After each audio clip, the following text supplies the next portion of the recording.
प्रणाम बाबा जी। आओ संपूर्ण, आओ। तंत्र की वो किताबें लाए हो? हाँ बाबा जी, ये रही। अच्छी बात है। एक बात बताओ बेटा, कितने साल हुए देश को आजादी मिले? 8 साल हो गए बाबा जी। 8 साल।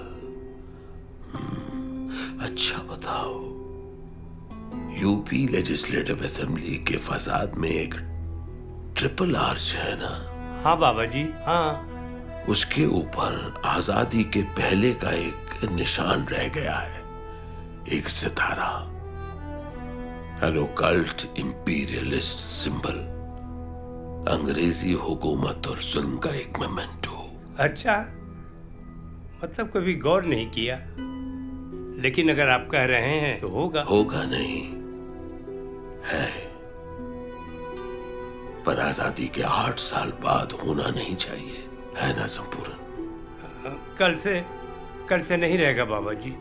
और एक बात संपूर्ण, मुझे बनारसी का खत मिला, क्या तुम उससे सहमत हो? हाँ बाबा जी, छोटा मुंह बड़ी बात। दिल्ली और बाकी देशों के जो अभी संबंध है, आपको थोड़ा सावधान रहना चाहिए। तो यूपी सरकार की तरफ से और पर्सनल कैपेसिटी में एक सुरक्षा रेखा का इंतजाम कर देते हैं, फिर इत्मीनान से आप यहाँ रहिए। शुक्रिया बाबा जी। और एक बात, वो मिश्रा जी कह रहे थे कि आपको रात को जबरदस्त खांसी आती है, तो कुछ बेहतर हीटर और कंबल भेज देता हूँ, अगर आप कहें तो। कोई जरूरत नहीं, मुझे ठंड कम ही लगती है। वैसे भी ये शरीर साइबेरिया की सर्दी से गुजरा है। तो आज मैं चलूं बाबा जी? हाँ चलो। प्रणाम बाबा जी। खुश रहो।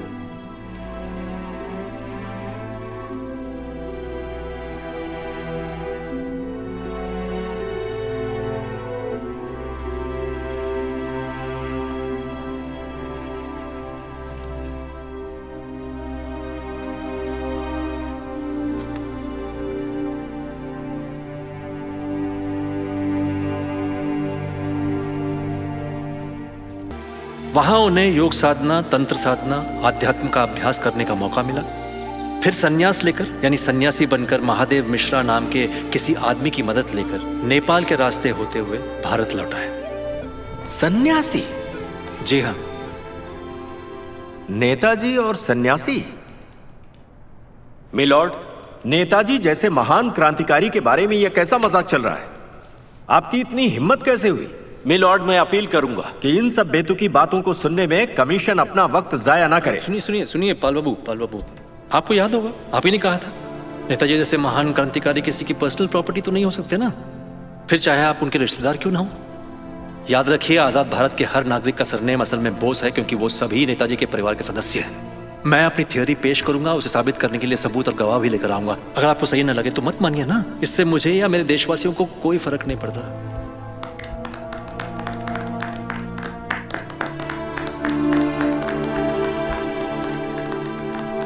देश को फर्क नहीं पड़ता, ठीक है, लेकिन रशिया, चाइना, सन्यासी? मिलॉर्ड, लगता है चंद्रचूड़ जी आजकल कुछ ज्यादा ही नशे में रहने लगे हैं, वरना ऐसी बेतुकी बातों से हम लोगों का वक्त जाया नहीं करते। बिल्कुल सही कहा सर, कुछ ऐसी ही लत अर्धेंदु सरकार को भी थी। कौन? अर्धेंदु क्या? सरकार, अर्धेंदु सरकार।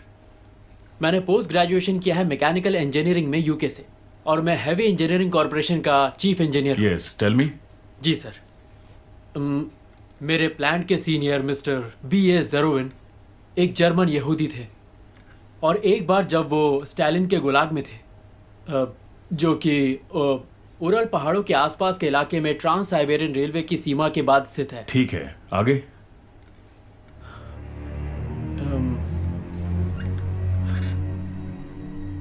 सर, उन्होंने मुझसे कहा कि वो एक बार नेताजी सुभाष चंद्र बोस से मिले थे गुलाग में 1948 में। उनसे अच्छा बर्ताव किया जा रहा था, यहाँ तक कि एक गाड़ी दी गई थी और वो कुछ गार्ड्स के साथ वहाँ घूम रहे थे। लेकिन सबसे खास बात यह है कि नेताजी सुभाष चंद्र बोस ने ज़ेरोविन से कहा था कि वो भारत लौटने की सोच रहे हैं, वो भी बहुत जल्द। मिस्टर सरकार, आप एक मैकेनिकल इंजीनियर हैं, है ना? जी सर।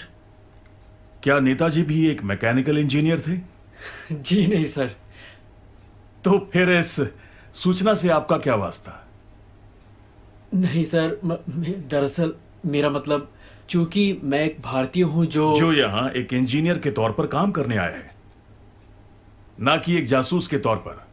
तो अगर वो अपनी नाक को राजनीतिक मामलों में घुसाएंगे तो मैं गारंटी नहीं दे पाऊंगा, ना ही उनके नाक की या फिर शरीर के किसी और हिस्से की। आप समझे या नहीं? जी सर, समझ गया।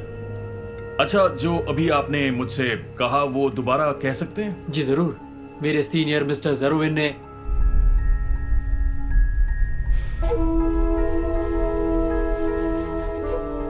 मेरा मतलब है मुझे सच में बिल्कुल याद नहीं कि मैंने आपसे अभी भी क्या कहा। बहुत खूब। याद रखिए, आपको कुछ याद नहीं है, आप जा सकते हैं। फिर वो उस दिन बड़ा डरा हुआ, सहमा हुआ घर लौटा, और फिर डर के मारे वो बरसों तक किसी के सामने अपना मुंह नहीं खोल पाया, पिछले साल मुझे अपना इंटरव्यू देने से पहले तक। तो ठीक है, ये कमीशन मिस्टर सरकार को बुलाकर उनकी गवाही रिकॉर्ड कर लेगी। क्या आप इनके अलावा किसी और गवाह को यहाँ बुलाना चाहेंगे? जी हाँ सर, बिल्कुल। मेरे ख्याल से मशहूर टिबेटोलॉजिस्ट राहुल राम को यहाँ बुलाना चाहिए। वो एक अच्छे गवाह साबित हो सकते हैं। इससे मेरी थियरी और भी ठोस सबूत के साथ आप लोगों के सामने पेश हो जाएगी, लेकिन काफ़ी देर हो चुकी है। In fact farmer raw ministry of external affairs के सरकारी इंटेलिजेंस ऑफिसर्स जिस दिन उनसे मिलने गए उस दिन भी बहुत देर हो चुकी थी। यादव, एक राज है जिसे लेकर मैं चैन से मर नहीं पाऊंगा। अरे तुझे कुछ नहीं होगा, तू चुप हो जा, डॉक्टर भी आने ही वाले हैं। मुझे बोलने दे। मेरे पास वक्त बहुत कम है। ठीक है, बोल बोल, क्या बोलना है, बोल। वो बाबा जान गोफ्रेल याद है? गोफ्रेल? वो सोवियत ऑफिशियल जो स्टालिन का बहुत अच्छा दोस्त था और तेरे भी तो काफी करीब था। हाँ हाँ? उसने कहा था नेताजी सुभाष चंद्र बोस 1945 में मंचूरिया से रसिया घुस गए थे। क्या? लेकिन वो प्लेन क्रैश वो सब झूठ था। हाँ? मैं बकवास नहीं कर रहा हूँ, ये सच है। और तू ये बात सबको तब बताना जब ये देश नेताजी के बारे में सच सुनने के लायक हो जाए। मरने से पहले यही उनके आखिरी शब्द थे। मिस्टर पॉल, आप समझ ही गए होंगे कि सिर्फ मैं ही नहीं बल्कि और भी मशहूर और पढ़े लिखे लोगों को ऐसे ही नशे की लत पड़ गई है। चलिए छोड़िए, अब मैं अपने टॉपिक पर आता हूँ। उस रहस्यमय बूढ़े की बात करते हैं जिनके कई सारे नाम थे। उन्हें अलग अलग लोग अलग अलग नाम से पुकारा करते थे, जैसे कि पर्दे वाले बाबा, अनाम संत, भगवान जी, या फिर गुमनामी बाबा।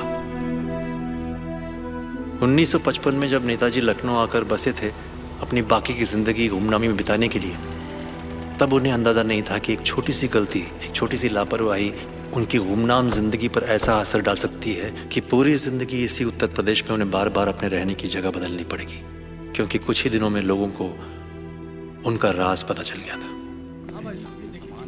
आइए गुरुजी। खुश रहो। आइए।